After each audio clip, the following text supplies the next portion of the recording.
من یتق اللہ یجعل لہ مخرجا، جو شخص اللہ کا تقوی اختیار کرے گا اللہ اس کے لیے راستہ پیدا کر دے گا، جہاں بالکل نظر نہیں آئے گا کہ کوئی راستہ، اللہ راستہ پیدا کر دے۔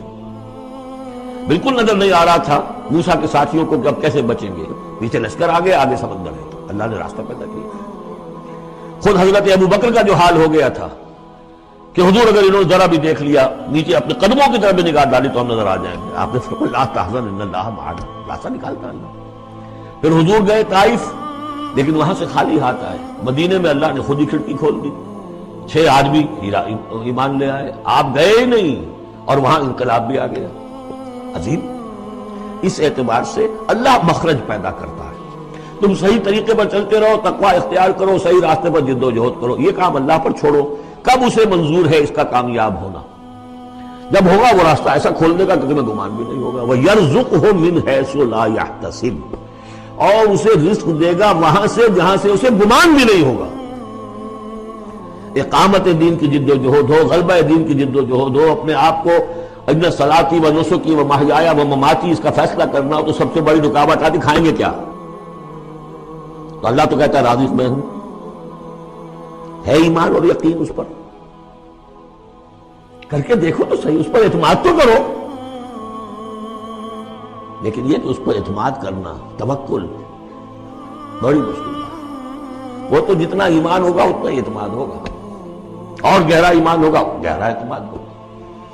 وَمَن يَتَّقِ اللَّهَ يَجْعَل لَّهُ مَخْرَجًا وَيَرْزُقْهُ مِنْ حَيْثُ لَا يَحْتَسِبُ وَمَن يَتَوَكَّلْ عَلَى اللَّهِ فَهُوَ حَسْبُهُ۔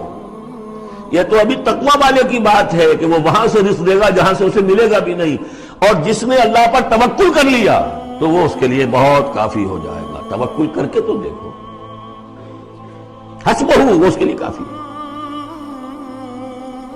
یہاں تک فرمایا ہے حدیث میں من کان فی حاجت اخیہ کان اللہ فی حاجتہ، اگر کوئی مسلمان اپنے کسی بھائی کی ضرورت پوری کرنے میں لگ رہا ہے، اپنا وقت صرف کر رہا ہے، اللہ اس کی ضرورت پوری کرنی شروع کر دیتا ہے۔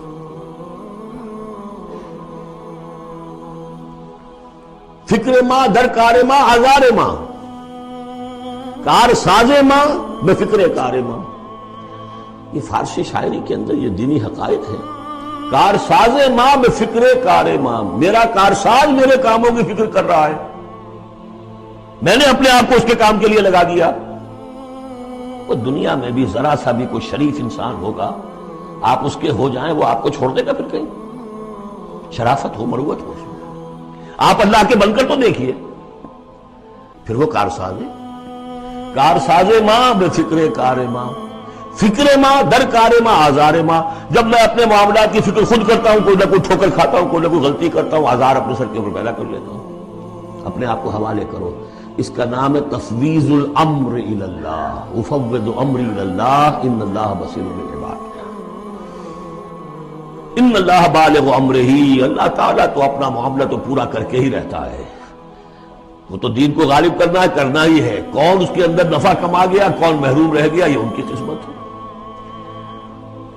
ابو بکر اور عمر اور عثمان اور علی اور عبد الرحمن ابن عوف یہ اپنی بازی جیت گئے، ابو جہل ابو لہب محروم رہ گئے۔ یہ تو اب ان کا معاملہ ہے، اللہ تو اپنی بات پوری کرا دے گا، اور اس دنیا کے ختم ہونے سے پہلے پہلے پورے کل ارضی پر اللہ کا دین غالب ہوگا، یہ ہونا ہے۔ دیکھنا یہ ہے کہ تم اس بہتی گنگا میں کو ہاتھ دھونے کو تیار ہو یا نہیں، یا تم محرومین کی فہرست میں اپنے آپ کو لانا چاہتے۔ بس اپنا تن من دھن لگا دو، اس کے اندر تمہاری ہڈیوں کا چورا ہو کر بھی اس نئی تعمیر کی بنیادوں میں اگر لگ جائے تو بہت بڑی کامیابی ہے۔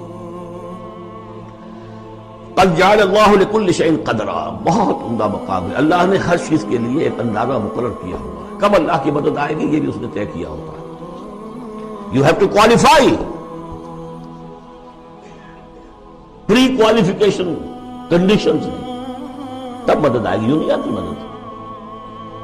اپنا سب کچھ لگا دو، پھر کہو کہ اللہ میری 15 برس کی کمائی کل میدان میں نے مجھے ڈالی، 15 برس کی کمائی، دن کی اور رات کی کوششیں ہیں میری، صبح اور شام کی کوششیں ہیں میری، 15 برس وہ میدان میں نے لا کے ڈالی۔ تب پکارو اللہ کو، اپنا